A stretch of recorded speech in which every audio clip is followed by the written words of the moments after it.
पहलगाम में हुए नरसंहार में आतंकियों ने जो दरिंदगी दिखाई थी उसे पूरे देश को झकझोर कर रख दिया था। धर्म पूछ कर निर्दोष नागरिकों को मारना, महिलाओं के सामने उनके पतियों को कत्ल करना किसी भी सभ्य समाज की कल्पना से परे था। आतंकियों का ये कहना था कि जाकर मोदी को बता देना न केवल एक चुनौती थी बल्कि ये हमारे राष्ट्र सम्मान पर सीधा हमला था। लेकिन जवाब भी उसी भाषा में दिया गया है। भारतीय सेना और सुरक्षा बलों ने सीमाओं की मर्यादा को पार करने वाले उन दहशतगर्दों को घर में घुसकर मार गिराया है।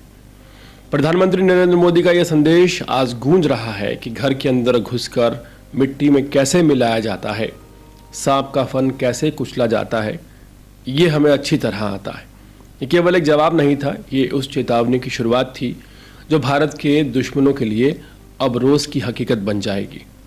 भारतीय सेना ने साफ कहा है कि पिक्चर अभी बाकी है और ये पंक्ति केवल फिल्मी संवाद नहीं बल्कि आतंक के खिलाफ एक गंभीर युद्ध घोष है।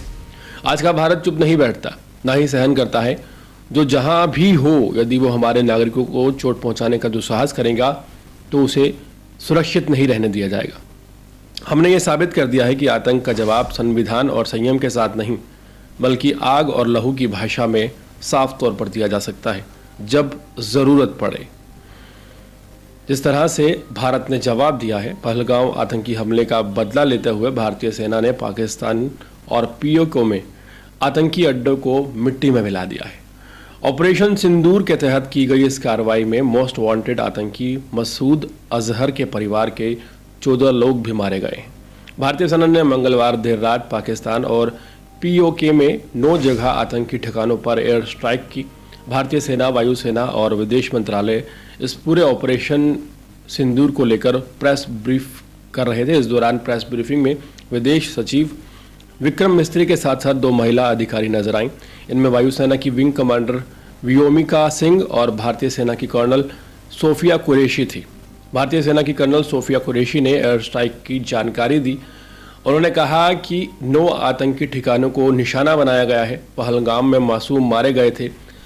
भारत सरकार ने 1:05 से लेकर 1:30 तक कार्रवाई की। पाकिस्तानी आतंकियों को पनाह देता है, खुफिया जानकारी के आधार पर कार्रवाई की गई है। सोफिया कुरैशी ने बताया कि ऑपरेशन सिंदूर 22 अप्रैल को पहलगाम हमले के पीड़ित परिवारों को न्याय दिलाने के लिए शुरू किया गया। ये कार्यवाही मंगलवार देर रात 1:05 पर शुरू हुई और करीब आधे घंटे यानी कि 1:30 बजे तक चली। इसमें 9 आतंकी ठिकानों को नष्ट किया गया है। उन्होंने आगे कहा कि पाकिस्तान ने पिछले 3 दशकों में आतंकवाद की फैक्ट्री खड़ी कर ली है। प्रेस ब्रीफिंग की शुरुआत में भारत पर 2021 में हुए संसद हमले को लेकर 2008 के मुंबई आतंकी हमले, उरी, पुलवामा से लेकर पहलगाम हमले से जुड़ी क्लिपिंग दिखाई गई।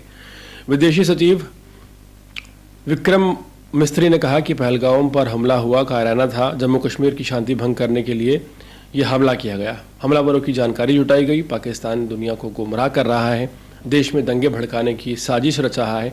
2 हफ्ते बाद भी पाकिस्तान ने कार्रवाई नहीं की। लश्कर ने पहलगाम में हमला करवाया। आज हमने अपने अधिकार का इस्तेमाल किया है। हमने पूरी जिम्मेदारी से पाकिस्तान को जवाब दिया है। आतंक को रोकने के लिए हमने अपने अधिकार का प्रयोग किया है। आतंकी हमले का जवाब देना बहुत ज़रूरी था। जिस तरह से साफ चैलेंज किया गया था, कहा गया था कि जाकर मोदी को बता देना, लेकिन शायद इन आतंकी आंकों को नहीं पता होगा कि जब मोदी को बता दिया गया तो मोदी ने फिर जवाब भी दे दिया है। हाल फिलहाल इस जवाब की चर्चा पूरी दुनिया में हो रही है।